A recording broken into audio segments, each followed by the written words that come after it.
Maddocks. Well, welcome to Eccles Short. Shell, nice to have you. Hi. So we're going to try and follow the same sort of process with all of these. So I'm going to take you right the way back to the beginning. So Shelley Maddocks, or Shelley Powell at the time, first taking her steps into the rugby world. Where are you? Have you decided yourself that you want to go and take on rugby? My first experiences of rugby were rugby league. I'm Cumbrian, so it's going to be rugby league. So as a child, my dad would take me to watch Whitehaven, watch Workington, and I'd be in the stands with loads of men and boys shouting my little head off, and loving every minute of it. And I just loved the sport. I just loved the physicality. I loved watching it. I loved the tactics of it. But the only representation for a girl was there was one female ball girl, and that was the only option. You couldn't play. You could be a ball girl, and that didn't appeal to me. That wasn't what I was looking for. I feel like I've known you long enough to know that wasn't an option. So yeah. When did we get the boots on? So when was your first opportunity? Well, quite late, really, because I played every sport coming that was available to me, but rugby was never available. So we're in a time back then where it just wasn't. It just wasn't a girls' sport at all. So played netball, did all of that kind of stuff. Remember talking to my dad and him saying, I don't think you're going to be an international netballer, Shelley. You're only 5'5". I don't think it's going to happen. And I was like, yeah, fair point. They're all 6 foot or whatever. I'm going to have to do something else. So was always involved kind of community-wise with a rugby club. Or lot of my youth was around rugby, watching rugby, and by this point it was rugby union. Used to get told off for being the loudest spectator and annoying people, typically men that didn't agree with what I was saying or were insulted that I had an opinion on how they were playing. And then when I was 17, touch rugby kind of made it big in Cumbria. And I said, well, that's as close as I'm going to get, I think. If I'm here, I may as well play it. Encourage lots of people, lots of my friends to play as well. They were not as keen as me, but, I just wanted a team. So I just wanted to make it happen. So played touch rugby at 17. And then I knew that this was my sport. And then it was coming to Manchester, coming to university at 18, and me phoning my dad and saying, Dad, I've not joined the netball team. And he was saying, what team have you joined? I've joined the rugby union team. And I thought he was going to be full of pride and like real that I was going to be a rugby player. And his kind of heart sank, and he was like, you do know you're my little girl. I'm not sure I want you to play rugby. But that's the last time he had any doubt whatsoever. He then became my biggest fan and went on to take me all over the country so that I could have opportunities to play and stuff. So yeah, late compared to the girls that are playing now and our girls at our club. Well, yeah, that sort of feeds us into sort of the next question. So looking back at your earliest memories of rugby and saying that you were quite late to the sport and you had to get pushed into sort of those gender stereotype sports, are you a bit envious of the setup now? Do you look at these kids who can play at, well, whatever age they want to and can play age grade rugby and higher tier rugby at 16, 17, having had a full junior experience? No, not at all. I don't see it like that. I see it that I fought and put myself out there to kind of pave the way and to equalise things and to stand up for the smaller club, let alone the female game. and kind of I am really passionate about making sure that that opportunity is afforded to absolutely anybody, and that's anybody regardless of whether they're particularly athletic and gifted, right through to people that are incredibly talented and have a natural flair for it. So no, I'm not envious. I see it that was part of my role, and it was my kind of generation that had to do that. If we hadn't have done it, we wouldn't be where we are today. And I think that's what I was meant to be a part of, if you know what I mean. That was the way it was. Yeah. Do you feel like that's a strand through your entire career? A bit of a trailblazer, a bit of a flying the flag for female sport, Eccles Ladies as a group? Yeah, probably. I'm always happy to speak up for the underdog, and champion that and be confident in that. Yeah, I was comfortable doing that. Yeah, well, when I arrived at the club, with women's rugby was Shelley Powell. If you want to know anything about women's rugby, you asked Shelley Powell. So I think by the time I got there, you were well ingrained as the leader. So just like the final bit of your early years, you said you were into a bit of netball. I'm interested to know what you were like at netball. Were you running around like you were a rugby player, like a dynamo? So I was totally against stereotype. Fits the thing. I was a goal defence. So I was the most annoying, short goal defence you would ever experience. And I played the rules of the game to the extreme. So if I could keep somebody out of the attacking area, I did it. And if people ran into me as a result, then they fell over and other people would be, and the umpire would be saying, yes, actually, it was your penalty on Shelley. She, your penalty on the goal defence, get my ball, the team, and we'd off we'd go again. So yeah, I was probably incredibly annoying for anybody that I was playing against. But I loved it. I loved it. But it, for me, it probably wasn't as physical as as I wanted a sport to be.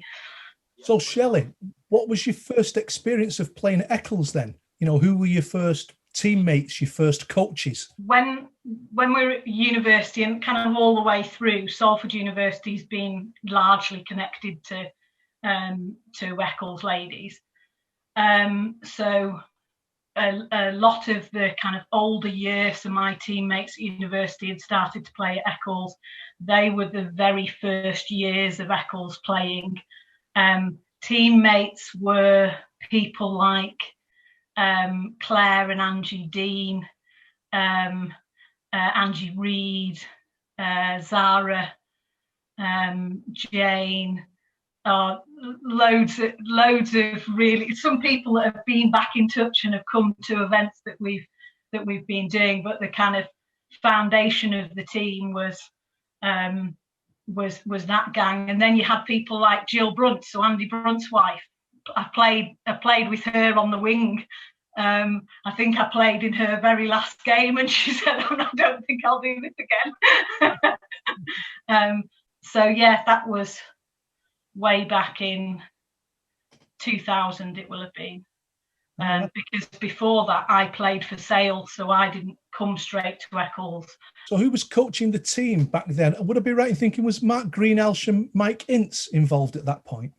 Oh no, this is way before them. We've got Dave Pickersgill, which James will remember.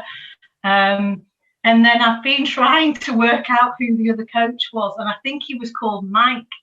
I can remember that we once went to Ormskirk to play a game, and Mike had this Saab, and it was a really expensive car, and it was parked up on the side of the pitch. And we played the game and came back afterwards, and he said, "Has anybody seen my car?" And it had gone. It got nicked while we were playing. Totally relevant story, but somebody will remember that. When you first began playing, what was your focus at this point, Shelley? Was it performance or participation? Yeah, for me personally, it was performance. I'd waited so long, and I mean, like, you know, I'd waited my entire childhood. So I fully understood the game.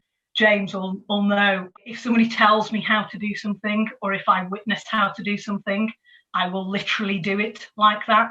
So my understanding of the game, I never felt like I couldn't play. So I literally put boots on and got on the pitch. Yeah, I learned it and I got better at it, but there was, I don't know, it just kind of, what an opportunity just opened up kind of thing. So for those that are less familiar with ladies rugby, women's rugby at Eccles, just give us a quick potted history of that development from the point you arrived and development towards, you know, national level rugby. How quickly did that happen and who was involved? It wasn't a quick process.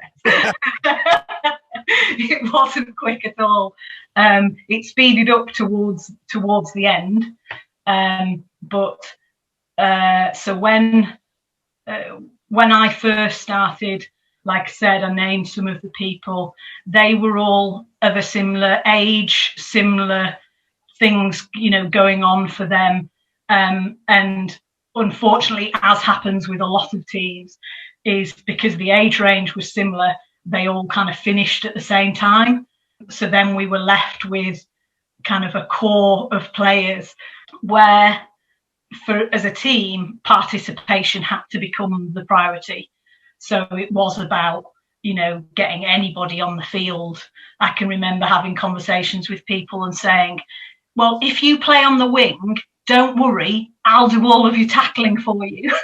You just run when we're in attack. And I would do anything to get anybody on the pitch. So it was like that for quite a long time. I was playing representative wise and stuff like that. So my own kind of performance focus was getting satisfied elsewhere.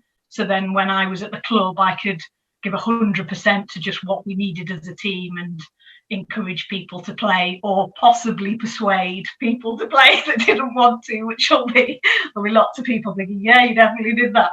So it took a long time. We went through probably a real 5 or 6 years probably without having a full 15, and we focused on touring and being social, and we would enter as many summer sevens competitions as we possibly could, and we would take fancy dress incredibly seriously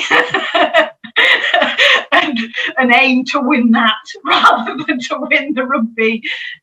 So we built quite a reputation of being the team to be with or around, which fundamentally meant that participation was the thing, and it didn't matter whether you even put any boots on, you could still be part of what we had going on. And I think that massively saved us, because it kept us going when we knew we couldn't honour a 15-a-side game, and at that point you could play 10s or you could play 12s or whatever and push it on. But then it probably was when Mark and Mike, and I persuaded Mike to be our coach when he was very drunk at an annual dinner. And then he turned up and he was like, well, if I'm going to do this, I'm going to do it properly. And then relatively quickly after that, then Mark came in to support, and then they were serious, and we, you know, we needed to be able to put those numbers behind it and get some structure around. But even then, when we had good numbers, it took us at least a season, if not 2, before we scored our first try.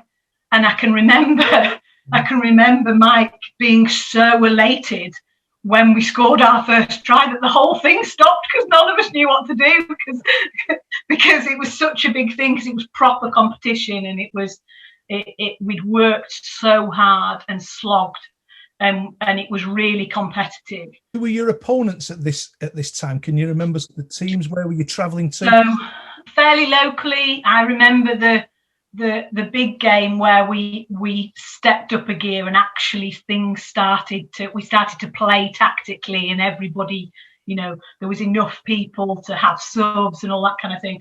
I think we were at Liverpool Collegiate, so we hadn't gone far, but they were a very well-established university team.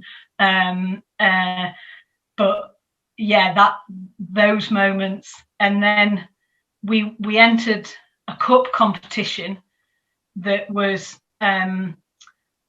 played at Sedgley Park, and we were playing people like Preston Grasshoppers, and Preston Grasshoppers at that point were fairly good. Again, long-standing club, had been around as long as us, but probably had more success.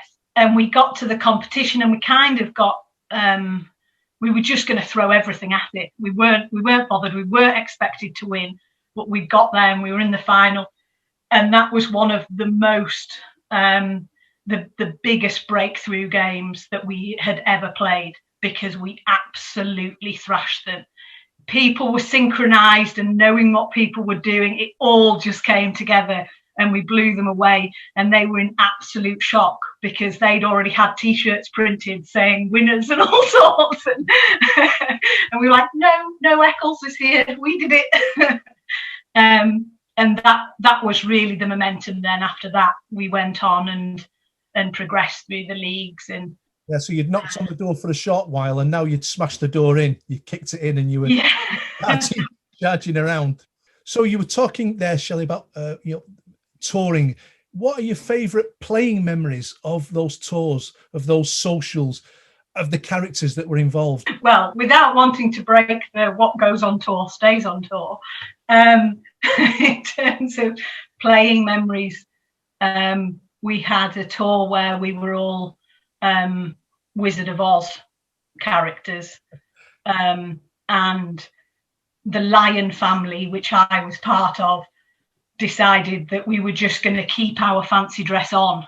So we partied all night on the Saturday night in our fancy dress, woken up in the morning still in lion onesies with manes, and we walked right onto the pitch to play sevens in onesies with furry feet on the bottom.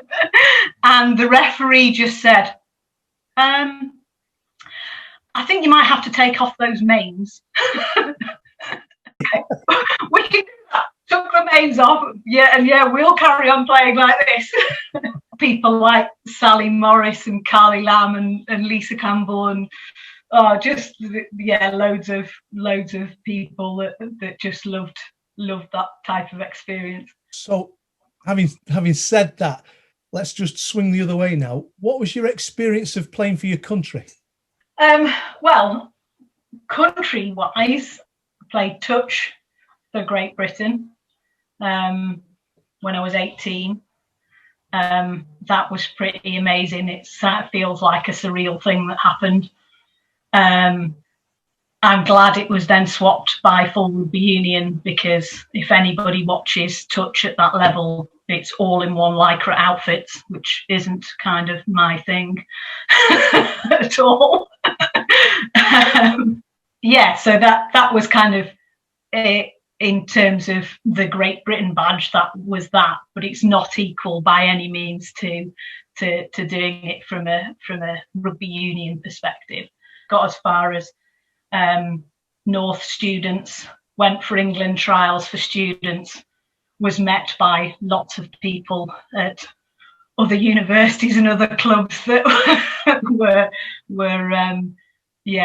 totally different kettle of fish kind of thing, but enjoyed playing North students and county, played a lot of county and then regional level as well. Tell us a bit about your county representative honours. What was that like? What was that experience like? It was hard, to be honest, and not hard in terms of the rugby, but it was hard because I did it on my own. So I was the only person from Eccles, and I wasn't expected to be there. Eccles wasn't expected to be represented. It wasn't one of the clubs that would be in the mix. But I suppose I was just like a bad penny. I just didn't go away. And I had to fight for my place every single year because they would change coaches, and the coaches would be influenced by the club sheet rather than the players. So I'd have to prove myself year on year. And I suppose it wasn't until I'd already got 10 plus caps before anybody from Eccles was starting to come with me, and I was encouraging other people to come.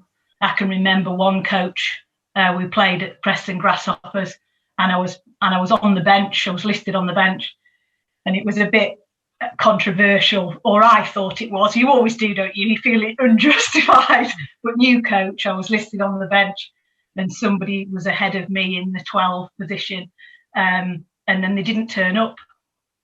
And I was like, well, that's brilliant for me. Just get me on. Just get me on. And I played the full game, and I got a hat-trick. And my mum and dad were there watching.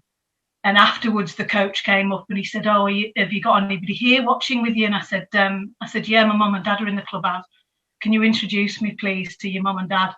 So I took the coach over and said, this is my mum and dad. And the coach just apologised.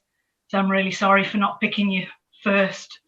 And I know I was influenced by the club name and not, what the potential was. So I really feel like that was another thing that I had to kind of blaze my way. A very decent gesture from that coach, Oh, massively. And I really appreciated that. And obviously my mum and dad were like, well, I think you showed him how good you are, kind of thing. Yeah. Right, so maybe a whistle-stop tour of the career of Shelley Maddocks, which could have taken probably more like an Eccles 2 weeks rather than an Eccles shorts. But I don't think we can talk about your playing career without separating you as a captain. I think if most people would say, if you said how would you describe Shelley at Eccles, you would say, well, she's the ladies team captain. 9 times out of 10, I think that's what somebody would say. So in that first instance, when you were looking at that team, what was your first reason to say, I'm going to be the captain? I want to be the captain of this side. I didn't. I didn't. So I only played for Eccles for 1 season, and then got picked as captain. I didn't put myself forward. I was willing to do it once selected, kind of thing, but I couldn't have even thought of doing it. I was too young compared to the other people around me and things. Who nominated you, Shelley? I don't know.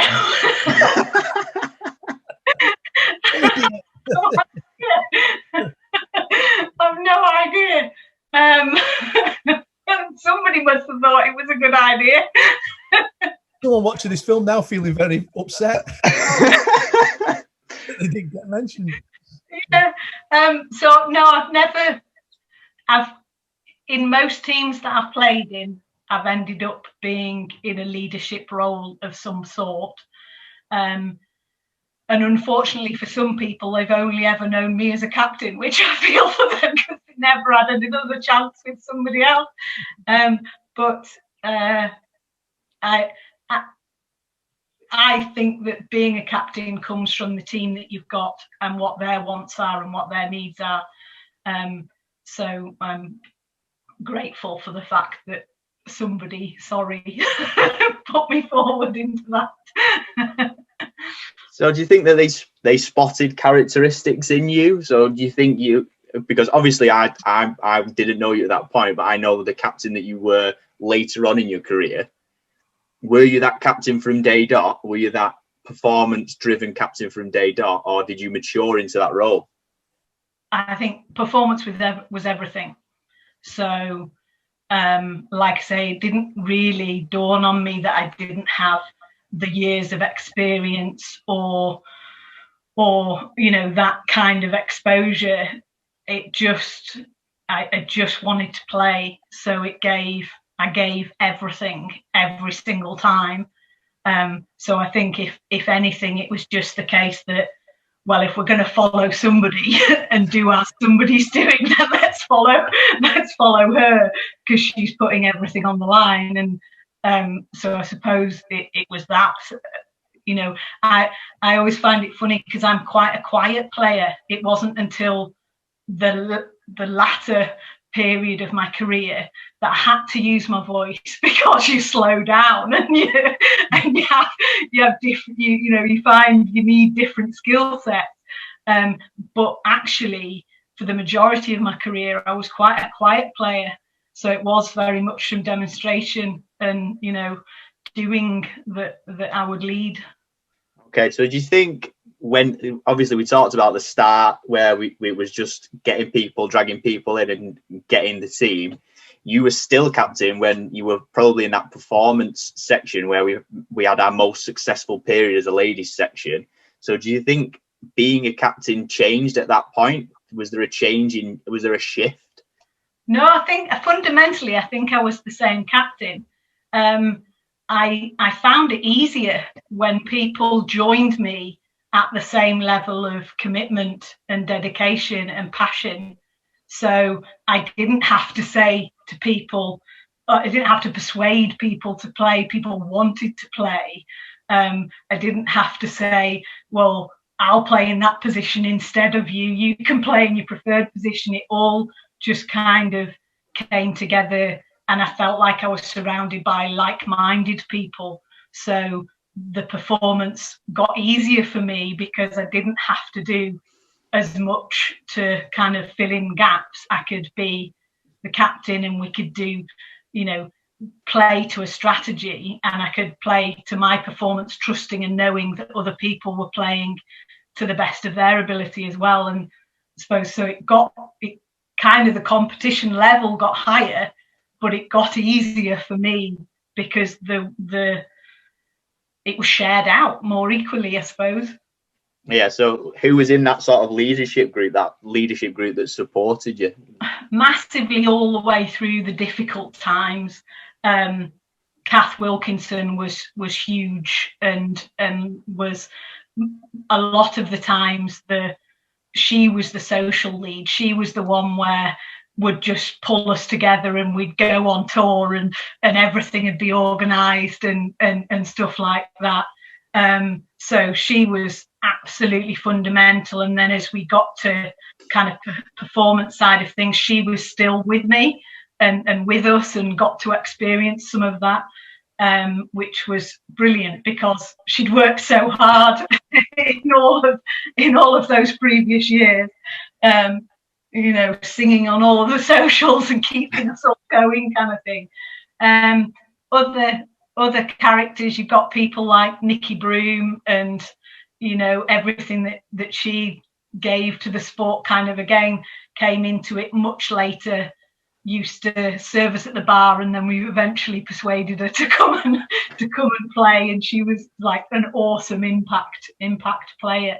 Then there was kind of a big leap was when Katie and Nappy and the gang from kind of Manchester Uni started joining us, and that was when I felt there was a bigger core group of people that were ready to perform, that really wanted to do well and to achieve. So do you think captaincy sort of built you as a player? Because I think people have different opinions of captaincy. People can see it as a bit of a burden, and they do it as a service, as like it's my turn to carry that mantle. And then other people see it as I want that responsibility to drive me as a player. What side of the sort of fence do you sit? Does it improve you as a player, or do you think maybe I could have been a little bit better if I didn't have that role? It's a difficult one. If you ask me what did it do for me, it improved me as a person, full stop, regardless of rugby, regardless of playing. It bettered me, full stop. I got so much from it. It gave me so much confidence. It allowed me to take my professional career in different ways and things like that. It just made me who I am because it was so fundamental. As a player, really difficult, because there was parts of my career where I was challenged to say, why are you playing at that club? Why are you there? You shouldn't be there. You need to be in X, Y, and Z club. You need to move on. And that was all about me as a player, as performance-wise. But that wasn't where my heart was. I wanted to stay. I wanted to build something. And I suppose it's that part that then keeps you kind of sticking at it possibly a little bit too long, because you've given so much that I just wasn't prepared to let it fail. And it took a long time to find other people that were that passionate about it, that then I could say, all right, I can hand this over, great, because I could trust that it would carry on. That's great, because what I wanted to ask you about actually was, in talking about handing over that torch and playing perhaps too long, what were your memories of your final years as a player, Shelley? Emotional. Oh yeah, yeah. So we peaked, and there was probably a few of us that were naturally ready to go. We given everything, but we couldn't walk away, because it would have there wasn't the flow, there wasn't the people to take those places. So in all honesty, it took me a long time. I would say, when people ask me, when did you retire or whatever, I would say it took me 5 years to retire, and that wasn't a planned thing. It was just that it took me that long to kind of process that transition, and to know that wasn't going to be my role anymore. So I gave up, and quite rightly, captaincy went first, and my, any role that I had in terms of leading the team, so I could just play. And I liked that. I liked that I didn't have that role anymore. And it was absolutely right, because I was too old for the people that I was trying to connect with. It wasn't that I wasn't their leader. That was absolutely natural. So that was absolutely fine. And I got used to that, but didn't play any less. And, still was available absolutely all the time. So yeah, it was very gradual, but in the last season there was a couple of us that had kind of slugged it out and were probably ready to finish before that. And I remember James saying to us, just, if you can do this season, then that's you done. That's you done. Did you recognise, Shelley, when it was time? Was there a particular incident or a particular game when you thought the boots are going on the hook? No, mine was age specific. So I knew I was playing my last game as close to my 40th birthday as possible. And we did. The weekend of my 40th birthday, we played the 21st anniversary friendly, and that was me done. So it wasn't I'm retiring, I'll skip a game, I'll do that. I played every single game up until that point, and that was when I was ready. And arguably the best player on the pitch for most of those games, whilst playing about 6 positions in a year, or in a game, actually. There was a few very stressful seasons where it was thought appropriate that I could play hooker and then 10 and then 8, all in the same half. So what has been your experience then, Shelley, of retirement? How have you found that? Very busy, but not necessarily busy with rugby-related things. So what has massively helped me is that during that 5 years that I say I was processing retirement, I was also transitioning in my career, totally re-educating, and life was totally changing for me personally. So priorities changed, and that's why it was quite definite that I knew I was finishing at a particular time, because there's lots of things that I hadn't done and I've missed out on, because every single weekend, every day, twice a day, I trained all my adult life. And that becomes quite a sacrifice, to go, and all of my family live away from Manchester. So to go and meet my family for the weekend was fine, but they knew that at 7 o'clock, 6 o'clock on a Sunday morning, I was getting back in my car to race up to wherever the fixture was. And they knew that's the way it was, but it was just nice to be able to say, actually, I don't have to do that. You've begun coaching, and perhaps that's been a long-term thing for you anyway as a development. But what are your aspirations as a coach, Shelley? I think that's a big question mark, still work in progress.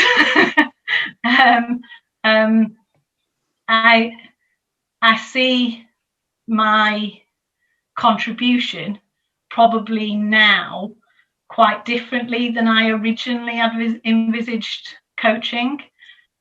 In the past, I would have had no problem saying, well, why would I limit myself to just female players? Why would I not coach, men or the lads? Why, if I'm a coach, I'm a coach. If my understanding of the game is what it is, then that isn't gender specific. So why would I not push the boundaries and push myself into those things? But I think that isn't necessarily a driving factor anymore.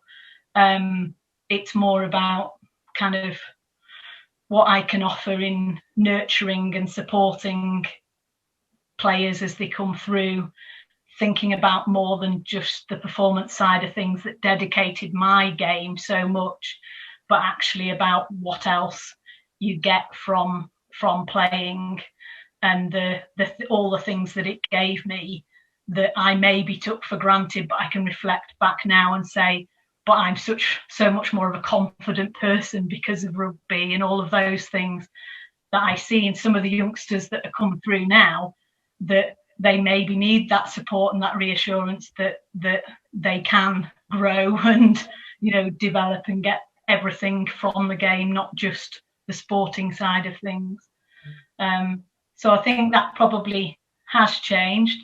In terms of match day coach, though, I can't stop myself. I just go into full want to be a part of it, and very much focus on kind of individual positions and positions that I will have played, or how I think the player on the pitch is feeling right now and what they may need from me in order to kind of get the best performance out of them and for them to achieve. So then the psychological bit of me kicks in, and I want to support them that way. So yeah, probably still growing and mapping that out. Right, so we're going to move into the dream team. So we're going to cue this dream team up. So just remind us, how many years as an Eccles lady now? Too many to remember? Yeah, 20 plus, I don't know. So 20 plus years of players. So I'll make the apologies for you in advance. So anybody forgotten, not on purpose. Anybody missed out, definitely not on purpose. But anybody that I can't remember their actual name and I've just got a nickname, please accept that. So we're going to lead into our Eccles dream team. Are we fully female? Fully female dream team? Well, I did wonder about that when Sam gave his up. I mean, I was wondering why I wasn't in the 12th position, to be fair. But so, yes, I have followed suit and been gender specific. Okay, fair enough. Shelley, it's been great to talk to you. We've really enjoyed the conversation. Your team's going to come up on the screen now. And of course, anyone who wants to comment on it can do so on social media. Thanks for your time, Shelley. Really enjoyed it. Guys, thanks. Yeah.